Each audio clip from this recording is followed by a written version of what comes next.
સર્ગ 85મો ચુડાલા પતિ પાસે વનમાં ગઈ। આ 85માં સર્ગમાં રાણી જાગી ગઈ, રાજાને શોધશે, રાજાનું તેને દર્શન થશે અને પછી ચુડાલા એ રાજાના ભાવિ અર્થનો વિચાર કરી ઘેર આવશે તથા પછી યોગ્ય વખતે જઈ તેને બોધ આપશે એ કથા કહેવામાં આવશે। વશિષ્ઠ બોલ્યા, ઉપર પ્રમાણે શિખીધ્વજ રાજા જેમાં જોઈતી વસ્તુઓ રાખવામાં આવી છે તેવી પોતાની પર્ણકુટીમાં વનમાં રહ્યો। હવે પછી ચુડાલા રાણીએ શું કર્યું તે તમે સાંભળો। અર્ધરાત્રિના સમયમાં ઉઠી શિખીધ્વજ રાજા દૂર પહોંચી ગયા પછી ચુડાલા રાણી ગામમાં સૂતેલી હરિણીની પેઠે ભયથી જાગી ગઈ। પતિએ છોડી દીધેલી એ રાણીને સૂર્ય ન હોવાને લીધે અને પૂર્ણચંદ્ર પણ ન હોવાને લીધે શોભા વગરના આકાશના જેવું પોતાનું શયન શૂન્ય જેવું લાગ્યું। ક્ષારકર્દમ ખાર અને ગારાવાળા પાણી, ક્ષારકર્દમ આદિથી ખરાબ રીતે સિંચાયેલી મોટી વેલની પેઠે કરમાઈ ગયેલા પોતાના અવયવોરૂપી પાંદડાને ધારણ કરનારી અને ખેદથી ભરેલી એ રાણી કાંઈક પડી ગયેલે મોઢે શયનમાંથી ઉઠી ઝાકળ પડવાથી ભૂખરા વર્ણની થઈ ગયેલી દિવસની શોભાની જેમ એ ચુડાલા પણ અપ્રસન્ન, અસ્વચ્છ અને આકુળ બની ગઈ। ક્ષણ માત્ર શૈયા પર બેસી તેણે વિચાર કર્યો કે અહો, મોટું કષ્ટ આવી પડ્યું છે કે રાજા રાજ્ય છોડી ઘરમાંથી વનમાં જતા રહ્યા। હવે મારે આ વખતે અહીં શું કરવું? માટે હું પણ તેમની પાસે જ જાઉં, કારણ કે શાસ્ત્રોમાં પતિ એ જ સ્ત્રીઓની મુખ્ય ગતિ બતાવી છે। આવો વિચાર કરી પોતાના પતિની પાછળ જવાની ઊભી થયેલી ચુડાલા રાણી ગોખમાંથી સૂક્ષ્મ રૂપે બહાર નીકળી આકાશમાં આવી। સિદ્ધ લોકોના સમુદાયને મુખ વડે બીજા ચંદ્રની ભ્રાંતિ ઉત્પન્ન કરનાર એ રાણીએ વાયુના સમૂહની સાથે આકાશ માર્ગે ફરવા માંડ્યું। પછી ખડગને ધારણ કરીને વેતાલોને, ભૂતાવિષ્ટ શબોને ફરવાના સમયમાં રાત્રિમાં એકલો જ ફરતો પોતાનો પતિ જેવી રીતે રાત્રિ એકલો જતો હતો તેવી જ રીતે તેના જોવામાં આવ્યો। એવી તરહના પોતાના પતિને જોઈ આકાશ માર્ગમાં જ રહી પોતાના પતિનું જે કાંઈ ભવિષ્યમાં નિશ્ચયપૂર્વક થવાનું હતું તેનો એ રાણીએ વિચાર કર્યો। હે રામચંદ્રજી, જે રીતે, જે કાળે, જે નિમિત્તે, જે સ્થાનમાં અને જે ક્રિયાથી જેટલો તે રાજાનો અભ્યુદય થવાનો હતો અને જે તેને પરમપદની ઉત્તમ પ્રાપ્તિ થવાની હતી એ વગેરે જે સગળું અવશ્યંભાવી હતું તે કેમ જાણે તેની આગળ મૂર્તિમાન આવીને ઊભું હોય તેમ યોગના બળથી તેના જોવામાં આવ્યું અને તે ભાવીને અનુકૂળ જ વર્તવાને માટે તે રાણી રાજા પાસે ગઈ નહીં। મારે હમણાં તે રાજા પાસે જવું નહીં, પણ ઘણો લાંબો કાળ ગયા પછી જ તેની પાસે જવું એવો જ દૈવનો નિશ્ચય છે। એવો વિચાર કરી ચુડાલા પાછી પોતાના અંતઃપુરમાં આવી અને શંકરના મસ્તક ઉપર રહેલી ચંદ્રમાની કળાની પેઠે પોતાની શૈયા પર આવી સૂઈ રહી। પછી કોઈ પણ કારણને લીધે રાજા હમણાં બહાર ગયેલા છે એમ શહેરના માણસોને સમજાવી પોતે ત્યાં જ રહી। જેમ કોઈ ડાંગરના ક્યારાની રક્ષા કરનારી સ્ત્રી તેના ક્યારાની રક્ષા કરે તેમ સર્વમાં સમદ્રષ્ટિ રાખી તે ક્રમે કરીને તે રાણી પતિના રાજ્યની રક્ષા કરવા લાગી। રાજ્યમાં રહેવાથી રાજ્યની રક્ષા કરવાને લીધે અને વનમાં રહેવાથી વનની રક્ષા કરવાને લીધે એકબીજાના મુખને નહીં દેખનારા એ બંને સ્ત્રી પુરુષનો એ પ્રમાણે કાળ જવા લાગ્યો। શિખીધ્વજ રાજાના વનની અંદર તથા ચુડાલાના પોતાના દરબારગઢની અંદર દિવસ, પક્ષ, માસ, ઋતુ અને વર્ષો જવા લાગ્યા। આ સંબંધમાં વિશેષ તો શું કહેવું, પરંતુ 18 વર્ષ સુધી ચુડાલા પોતાના ઘરમાં અંતઃપુરમાં રહી અને રાજા વનની ઝાડીમાં નિવાસ કરી રહ્યા। મંદરાચળની તળેટીની ગુફા પાસે પર્ણકુટી બાંધી રહેનારા એ શિખીધ્વજ રાજાને ઘણા વર્ષો વીતી જવાને લીધે વૃદ્ધાવસ્થા આવી ગઈ। ત્યાં સુધીમાં તેની વાસનાઓનો પણ પરિપાક આવી જશે એમ ધારી ચુડાલાએ તેની વાટ જોઈ। ઉપર જણાવ્યા પ્રમાણે જ્યારે ઘણા વર્ષો વનમાં જ ગયાથી રાજાને વૃદ્ધાવસ્થા પ્રાપ્ત થઈ ત્યારે પોતાનાથી, ચુડાલાથી જે કાંઈ કાર્ય થવાનું દૈવના તરફથી ભાવિ તરીકે નિર્માણ થઈ ગયેલું છે તેનો વખત આવી ગયાથી પતિની, શિખીધ્વજ રાજાની પાસે જવાનો આ મારે સમય છે એમ વિચાર કરી ચુડાલાએ મંદરાચળની પાસે જ્યાં રાજા છે ત્યાં જવાનો નિશ્ચય કર્યો અને પોતાના દરબારગઢમાંથી તે રાત્રિને વખતે આકાશ માર્ગે ઉતરી વાયુના વેગની સાથે તેણે ગમન કરવા માંડ્યું।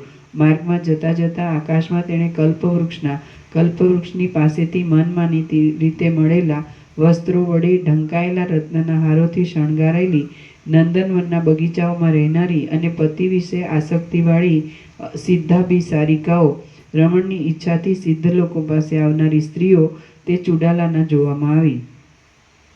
ચંદ્રમાની કળાઓનો સ્પર્શ કરનારા, હિમના કણોને વરસાવનારા અને ઉત્તમ સિદ્ધ પુરુષો પાસેથી પુષ્પમાળા, કસ્તુરી આદિના સુગંધને ગ્રહણ કરી તેનો ફેલાવો કરનારા પવનોનો તે રાણીને સ્પર્શ થયો.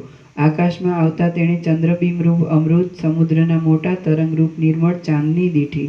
વાદળની વચમાં થઈ ગમન કરનાર એ ચુડાલા રાણીએ મેઘની સાથે જ રહેનારી અને મેઘથી જુદી નહીં પડનારી વીજળીઓ તરફ વારંવાર દ્રષ્ટિ કરી.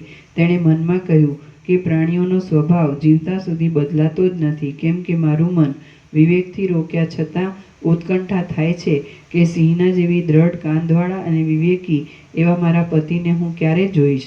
મંજરીઓના ઝરૂખામાંથી વીંટાયેલી વેલો વૃક્ષોરૂપી પોતાના પતિને ક્ષણ માત્ર પણ છોડતી નથી. એ જોઈને મારા મનમાં પતિને મળવા માટે ઉત્કંઠા થાય છે. જેમ ઉત્તમ દેવયોનિમાં થયેલ આ સિદ્ધાભિસારિકા પોતાના પતિ પાસે જાય છે, તેમ હું પણ મારા સ્વામીને ક્યારે મળીશ એમ મનમાં વિચાર થાય છે. અહો, આ મંદ મંદ પવનો, આ શીતળ ચંદ્રકિરણો અને આ રમણીય વનની હારો મને ઉત્કંઠા ઉત્પન્ન કરે છે. અથવા હે મૂઢ ચિત્ત, તું અંદર નકામું શા માટે નાચે છે? હે સુશીલ મન, તારું આકાશના જેવું નિર્મળ વિવેકીપણું ક્યાં જતું રહ્યું? અથવા હે પ્રિય ચિત્ત, પોતાના પતિ પ્રત્યે તારી ઉત્કંઠા છે તો ભલે, તે યોગ્ય હોવાથી ઉત્કંઠિત રહે, પણ વૃથા ઉત્કંઠાથી શું ફળ છે? હે શરીર, તું જેના આલિંગનાદિક માટે ઈચ્છા રાખે છે તે પતિ રાજા તો વૃદ્ધ થઈ ગયેલો, તપસ્વી, દુર્બળ શરીરવાળો અને વાસના વગરનો થઈ ગયેલો હશે, તથા તેનું મન રાજ્યાદિક ભોગો નહીં ભોગવવાને માટે નિર્મૂળ જેવું થઈ ગયું હશે એમ ધારી શકાય છે. જેમ વર્ષાકાળની નાની નદી કોઈ મહાનદમાં એકરસ થઈ જઈ જુદી જોવામાં આવતી નથી, તેમ એ પતિની વાસનાલતા પણ અદૃશ્ય થઈ ગયેલી હશે એમ લાગે છે, કેમ કે તે એકાંતમાં જ રહેનારો એકાકી, ઈચ્છા રહિત, વાસના વગરનો અને ઝાડના ઠૂંઠાની પેઠે સુકાઈ ગયેલો છે એમ હું અનુમાન કરું છું. તો પણ હે ચિત્ત, તારી શી ઉત્કંઠા છે?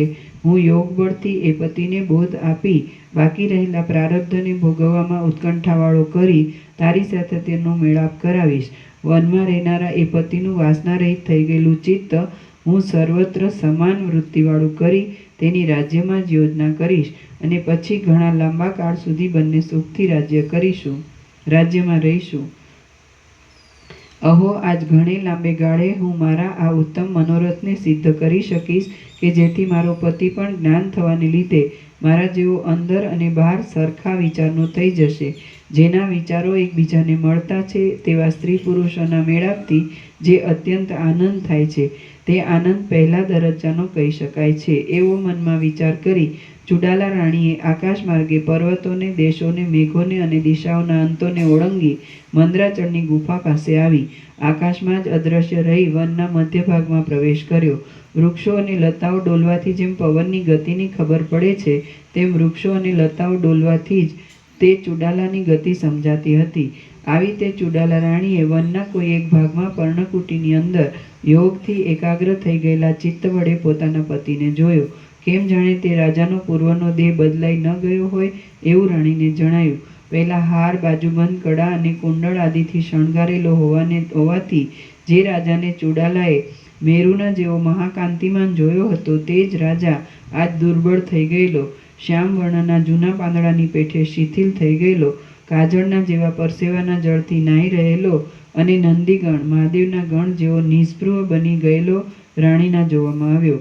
એણે ફાટેલા લુગડા પહેર્યા હતા અને માથે જટા રાખી હતી, તથા શાંતપણે પોતે એકલો જ રહી એ અકૃત્રિમ સ્થળમાં બેસી દેવતાઓના અને અતિથિઓના પૂજન માટે માળા ગૂંથતો હતો.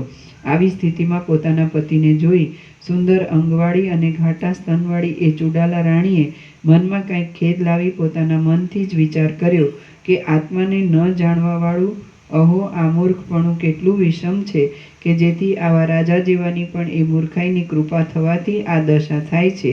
જે રાજા અતિ લક્ષ્મીવાન અને મારો પ્રિય પતિ છે, તે હમણાં હૃદયમાં અજ્ઞાનરૂપ વાદળાથી જ્ઞાન હણાઈ જવાને લીધે આવી દશાને પામ્યો છે.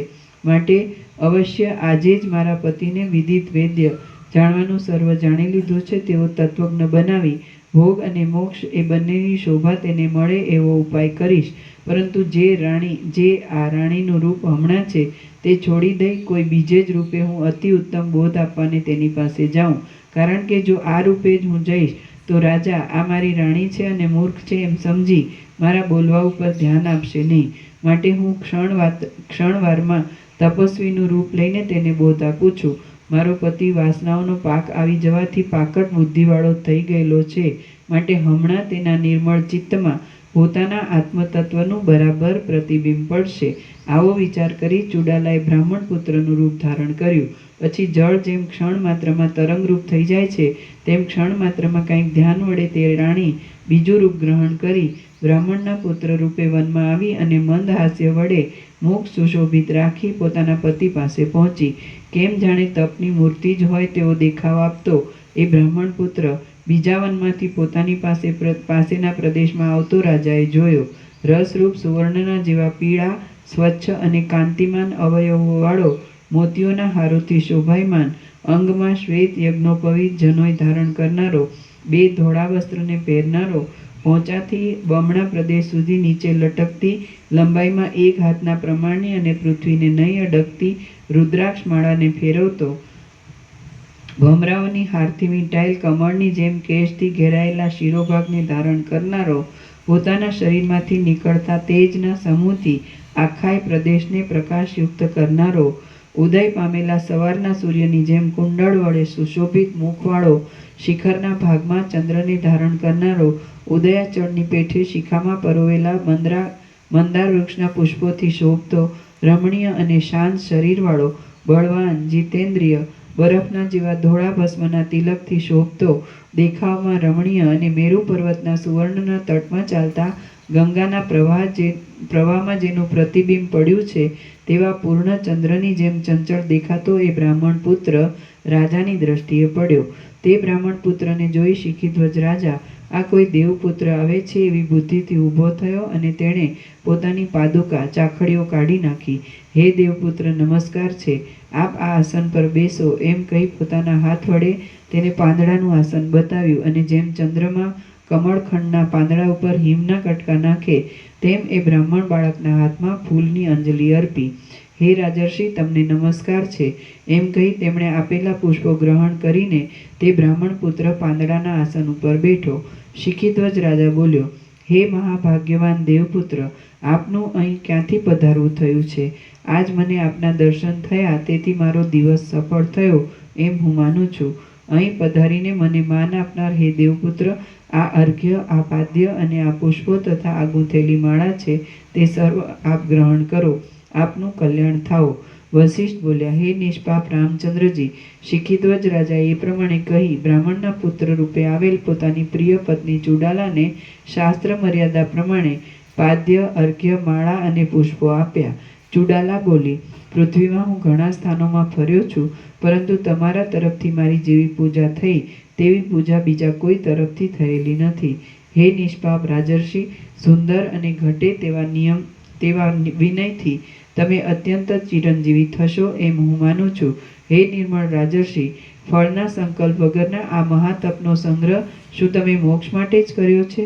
હે શાંત રાજર્ષિ, ક્રોધ વગરના સંન્યાસીઓ અને વાનપ્રસ્થાશ્રમીઓના વ્રતરૂપ આ મોટા જંગલનું સેવન આપને માટે તલવારની ધાર જેવું અતિ કઠિન છે, કેમ કે સર્વ સંપત્તિવાળા રાજ્યનો ત્યાગ કરી તમે વનવાસનો અંગીકાર કર્યો છે.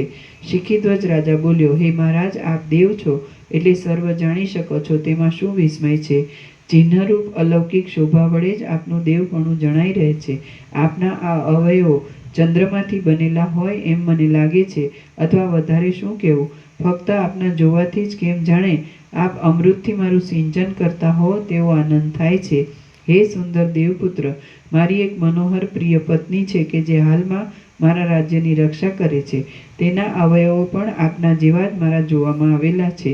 જેમ મેરુ પર્વત ધોળા વાદળાથી પોતાના શિખરને ઢાંકી દે તેમ આપ શાંત અને મનોહર શરીરને પગથી માથા સુધી આ પુષ્પમાળાથી ઢાંકી લો. નિર્મળ ચંદ્રમાના જેવું તેજસ્વી અને પુષ્પની પાંખડી જેવું આપનું કોમળ અંગ સૂર્યના તેજથી કરમાઈ ગયેલું છે એમ હું માનું છું. દેવ પૂજન માટે ભેગા કરેલા આ પુષ્પોની મેં માળા ગૂંથેલી છે તે હે પ્રિય દેવપુત્ર, આપ પહેરીને તેને સફળ બનાવો. પૂજન કરવાથી અતિથિ જીવન સફળ થાય છે, કેમ કે સત્પુરુષોને દેવના કરતાં પણ અતિથિ વધારે પૂજવા યોગ્ય છે. નિર્મળ ચંદ્ર જેવા મનોહર મુખવાળા હે દેવપુત્ર, આપ કોણ છો, કોના પુત્ર છો અને શા માટે આપ અહીં પધાર્યા છો? એ મારા સંદેહને આપ કૃપા કરીને દૂર કરો. ચુડાલા બોલી, હે રાજા, મને આપે પૂછ્યું તે પ્રમાણે હું પૂરેપૂરું આપને કહું છું, તે સાંભળો. જે નમ્રતા રાખીને પૂછે તેને કયો પુરુષ છેતરે? કોઈ પણ ના છેતરે. આ જગતમાં નારદ નામના મુનિ છે.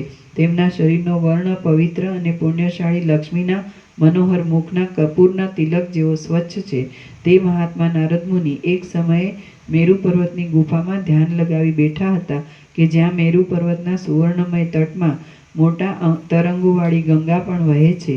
એ ગંગા મેરુ લક્ષ્મીમાં પોતાના રૂપ વડે પ્રકાશ પામતી હારલતાના જેવી અતિ રમણીય ભાસે છે. એક દિવસ એ નારદ મુનિએ ગંગા નદીને કિનારે કંકણોના શબ્દોવાળો જળ ક્રીડાના કોલાહલનો શબ્દ સાંભળ્યો. આ શું છે? એમ અતિ આશ્ચર્ય પામી તેમણે ગંગા નદી તરફ કંઈક દ્રષ્ટિ ફેરવી તો શૃંગાર ચેષ્ટાથી જળ ક્રીડા વડે રમણ કરી જળમાંથી બહાર નીકળતો રંભા, તિલોત્તમા આદિ અપ્સરાઓનો સમૂહ તેમને જોવામાં આવ્યો કે જે પુરુષ રહિત એ પ્રદેશમાં વસ્ત્રોનો ત્યાગ કરી ક્રીડા કરતો હતો. સુવર્ણના કમળની કળીના જેવા મનોહર સ્તનમંડળ વડે ફળોથી વીંટાયેલ વૃક્ષની પેટે તેઓ પરસ્પર વીંટાયા હતા. તેમની શોભતી સાથળો પ્રવાહરૂપે રહેલા સુવર્ણ રસના મોટા પૂરના જેવી પીળી અને તેજોમય કાંતિની પૂર્ણતાને લીધે કામ મંદિરના સ્તંભના જેવો ભાવ બતાવતી હતી. તેમના શરીરની સુંદરતાનો રસ પ્રવાહ ગંગાના પૂરનો તિરસ્કાર કરતો હતો કે જે આકાશગંગા પોતાના જળની નિર્મળતાને લીધે સ્વચ્છ દેખાતા ચંદ્ર પ્રતિબિંબથી શોભતી હતી. કામદેવના કિલ્લારૂપ એવી તે અપ્સરાઓ નંદનવનમાં ક્રીડા કરવા માટે કામરથના ચક્રરૂપ બની ગયેલ પોતાના નિતંબ ભાગરૂપ તટોથી ગંગાજળને રોકી રાખી બીજે માર્ગે લઈ જતી હતી. તે અપ્સરાઓના શરીરો અત્યંત સ્વચ્છ હોવાથી તેમાં એકબીજાના પ્રતિબિંબ પડતા હતા અને તેથી જાણે કે સાક્ષાત વિશ્વરૂપ હોય તેવા તે લાગતા હતા અને તેથી તે વિશ્વરૂપ અપ્સરાઓનું વૃંદ જાણે કે સાક્ષાત કલ્પતરુ હોય તેવું જણાતું હતું. જે કાળરૂપ કલ્પવૃક્ષને વર્ષોરૂપી અનેક થડ હતા, અયન, માસ અને ઋતુઓરૂપી અનેક ડાળીઓ હતી, દિવસોરૂપી કળીઓ હતી, પખવાડિયારૂપી પાંદડા હતા, તાપરૂપી પુષ્પનો પરાગ હતો, ગગનરૂપી નંદનવનમાં તે શોભતું હતું, દેવોરૂપી પક્ષીઓનો તેની ઉપર વસવાટ હતો અને 7 સમુદ્રરૂપી તેને મોટો ક્યારો હતો. એવો તે અપ્સરાઓનો સમુદાય કાળાત્મક ભગવદરૂપી કલ્પવૃક્ષમાંથી પ્રકટ થયેલ ગીતા પ્રતિપાદિત વિશ્વરૂપના જેવો ચોતરફ સર્વ અંગોનો દેખાવ આપતો સ્તનરૂપ ગુચ્છના સમુદાયો સાથે કમળોનું સરખાપણું હોવાથી ઈર્ષાના કારણને લીધે તેને નાળમાંથી સંપૂર્ણ ઉખેડી લઈ કરમાવી નાખનાર ચપળ કેશ, કીકીઓ અને નાના વાળરૂપી ભમરાઓથી શોભતો હતો. વળી તે સુવર્ણના વિકસેલા કમળોથી સુશોભિત, કમલિનીના પલ્લવોથી ઢંકાયેલી અને શીતળ ગંગા તીરમાં જળ સ્પર્શથી નિર્મળ થઈ ગયેલી જાણે કે રાહુ અને ગરુડ વગેરે કે જે અમૃત હરવાવાળા છે તેઓના ભયથી દેવોએ ગંગાજીના તટ ઉપર મેરુની ગુફામાં ગુપ્ત રાખવા માટે ચંદ્રમંડળો રૂપી અમૃતની કળાઓ એકઠી કરી હોય તેમ રમણીય અને કાંતિમાન હોવાથી મનને હરણ કરનાર એ અપ્સરાઓના સમુદાયને જોઈ નારદ ઋષિનું મન કામાતુર થવાથી તત્કાળ વિવેકાંશને ભૂલી ગયું. ચિત્તમાં હર્ષ થવાથી પ્રાણવાયુમાં પણ ક્ષોભ થયો. તેથી જેમ રસથી પૂર્ણ પાકી ગયેલું ફળ નીચે પડે અને જેમ વર્ષા ઋતુમાં મેઘ વૃષ્ટિ રૂપે પડે તેમ આનંદિત થયેલ એ નારદ મુનિનું વીર્ય પણ કામાકુળપણાને લીધે સ્ખલિત થયું. હે રાજશ્રેષ્ઠ, શાખા તથા મૂળનું છેદન થતાં વૃક્ષ જેમ નિઃસાર થાય તેમ અને હિમકણને સ્ત્રવતા ચંદ્રની જેમ તથા ખંડિત થયેલા મૃણાલની જેમ એ મુનિ નિઃસાર થયા. શિખીધ્વજ રાજા બોલ્યો, હે મહારાજ, નારદ મુનિ તો મહાજ્ઞાની, જીવન મુક્ત, નિષ્કામ, રાગ રહિત, બહાર અને અંદર આકાશની જેમ નિર્મળ અને અસંગ તથા જેને કોઈની ઉપમા ન આપી શકાય તેવા છે. તેમ છતાં તેમની આવી સ્થિતિ કેમ થઈ? ચુડાલા બોલી, હે રાજર્ષિ, આ ત્રણેય લોકમાં પ્રાણીઓની જેટલી જાત છે તે સર્વનો અને દેવાદિકનો પણ જે દેહ છે તે દ્વંદ્વ ધર્મવાળો છે. હે પ્રિય રાજર્ષિ, જ્ઞાનવાન હોય કે અજ્ઞાની હોય, પરંતુ જ્યાં સુધી મનુષ્ય જીવતો રહે ત્યાં સુધી સૌનું શરીર સુખ દુઃખમય જ હોય છે. જેમ દીવાથી પ્રકાશ વધે અને ચંદ્રના ઉદયથી મહાસાગર વધે, તેમ કોઈક પદાર્થથી તૃપ્તિ આદિ થવાને લીધે સુખ જ વધે છે. જેમ વાદળારૂપી પડદો આડો આવી જવાથી રાત્રિમાં અંધારું વધે, તેમ કોઈ ભૂખ આદિ પદાર્થોથી દુઃખ જ વધે છે. આ વિષયમાં સ્વભાવ જ મુખ્ય કારણરૂપ છે. એક ઘડી પર પણ જો પોતાનું નિર્મળ સત્ય આત્મ સ્વરૂપ ભૂલી જવાય, તો જેમ વર્ષા ઋતુમાં વાદળા ચડી આવે છે, તેમ આ દેખાતો સંસાર પ્રકટ થાય છે. હંમેશા એ મનનું આત્મ સ્વરૂપ સાથે જોડાણ રાખવાથી હંમેશા એ મનનું આત્મ સ્વરૂપ સાથે જોડાણ રાખવાથી એક ઘડીભર પણ જો પોતાનું નિર્મળ સત્ય આત્મ સ્વરૂપ ભૂલી જવાય, તો જેમ વર્ષા ઋતુમાં વાદળા ચડી આવે છે, તેમ આ દેખાતો સંસાર પ્રકટ થાય છે. હંમેશા એ મનનું આત્મ સ્વરૂપ સાથે જોડાણ રાખવાથી 2 પળ સુધી પણ જો તે ભૂલી જવામાં ન આવે, તો દ્રશ્યરૂપી આ પિશાચ ચિત્તના જોવામાં આવતો જ નથી. હંમેશા એ મનનું આત્મ સ્વરૂપ સાથે જોડાણ રાખવાથી 2 પળ સુધી પણ જો તે ભૂલી જવામાં ન આવે, તો દ્રશ્યરૂપી આ પિશાચ ચિત્તના જોવામાં આવતો જ નથી. જેમ પ્રકાશ અને અંધારા વડે દિવસ અને રાત્રિની સ્થિતિ છે, તેમ સુખ દુઃખ વડે જ આ શરીરની પણ સ્થિતિ છે. પરંતુ એ સુખ દુઃખ અજ્ઞાની પુરુષને જન્મના કારણરૂપ એવો દેહાદિકમાં આત્મબુદ્ધિનો અધ્યાસ હોવાને લીધે જેમ કપડામાં કેસરનો રંગ બરાબર દ્રઢ લાગી જાય, તેમ બરાબર સંસ્કાર રૂપે દ્રઢ બેસી જાય છે. હે રાજા, જ્ઞાનીને તત્વજ્ઞાનને લીધે એ સુખ દુઃખનો જરા પણ રંગ લાગતો નથી. જેમ કેસર, ગળી આદિનો સારો કે નરસો રંગ અતિ નજીક છતાં સ્ફટિકમણીની અંદર રંગી શકતો નથી, તેમ બહાર સુખ કે દુઃખ દેખાતા છતાં પણ જ્ઞાનવાનને તે અંદર લેપ કરી શકતું નથી. સ્ફટિકમણીમાં હજી પાસે રહેલા જાસૂદ આદિ પુષ્પોના પ્રતિબિંબોથી તે વખતે જાસૂદ ફળના રંગ જેવો પોતાનો રંગ લાગે છે, પરંતુ જીવન મુક્ત તત્વજ્ઞ પુરુષને તો સુખ દુઃખનો તે સમયે થતો હર્ષ શોકનો રંગ પણ લાગતો નથી. અજ્ઞાની પુરુષની બુદ્ધિમાં સુખ દુઃખનો સંબંધ માત્ર થવાથી તેનો ઘાટો રંગ બેસી જાય છે, કેમ કે તે વસ્તુ જતી રહેવાથી પણ પાછું મનમાં દુઃખ થાય છે. જેમ બહારનો કેસર આદિનો રંગ વસ્ત્રથી દૂર કરી દેવામાં આવે તો પણ વસ્ત્રની અંદર દ્રઢ બેસી ગયેલો રંગ તો જતો જ નથી, તેમ સુખ દુઃખ આપનાર વસ્તુ દૂર જ થઈ જાય તો પણ અજ્ઞાનીઓના હૃદયની અંદર દ્રઢ ખૂંચી ગયેલા સંસ્કારો તો જતા જ નથી.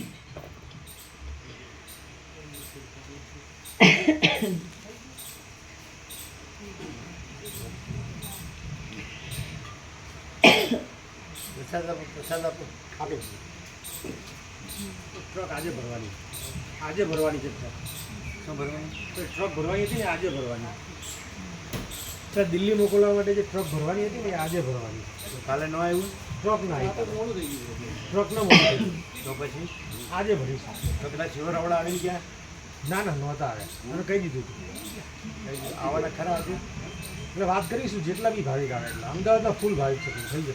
એ ના પાડતું ત્યારે ના ઓછા ભાવિક આવશે. ખેતીનું કામ હશે ને તો ઓછા આવશે ખરા. એટલે કેટલા એવું તો બાકી વાત નથી થઈ કેટલા કહેતા એવું તો. અરે ન આવે તો આપણે કરી લેવાના. હા પ્રભુ થઈ ગયું. ક્યાંથી લાવશો? એટલે અમારા સ્ટાફને શિક્ષકો બધા વિદ્યાર્થીઓ શિક્ષકો ત્યાંના બધા ભાવિકો ના પાડી ના પણ નહીં જરૂર. એ લોકોને ઇન્ટરેસ્ટ ન હોય એવું લાગતું ના એવું ઓછા ના એ તો કેટલા ભાવિક આવશે એવી તો વાત નહીં કરી અમને. જેટલા અમારે અહીંયા ભાવિકો ફૂલ છે પ્રભુ, જરૂર પણ નથી. અહીંયા ભાવિકો ફૂલ થઈ જશે. અમારા સ્ટાફને લઈ જશું ને બધા શિક્ષકો વિદ્યાર્થીઓ તો ભરવાની જ છે ને. બધા વચનામાં પાછા આવ્યા છે, પાછા મોકલવાના એ લોકોનું ક્યાં છેક થતું. બાકી કોઈ બીજી વાત નહીં થઈ. હવે એમને કહ્યું હતું ટ્રક આવશે એટલે અમે ફોન કરશું આવજો. તો પછી ટ્રક લેટ થઈ ને એમ નહીં. અત્યારે વાત કરો અમે છીએ એવી રીતે વાત નહીં કરવાની. અમે અહીંયા છીએ કોને કહો છો?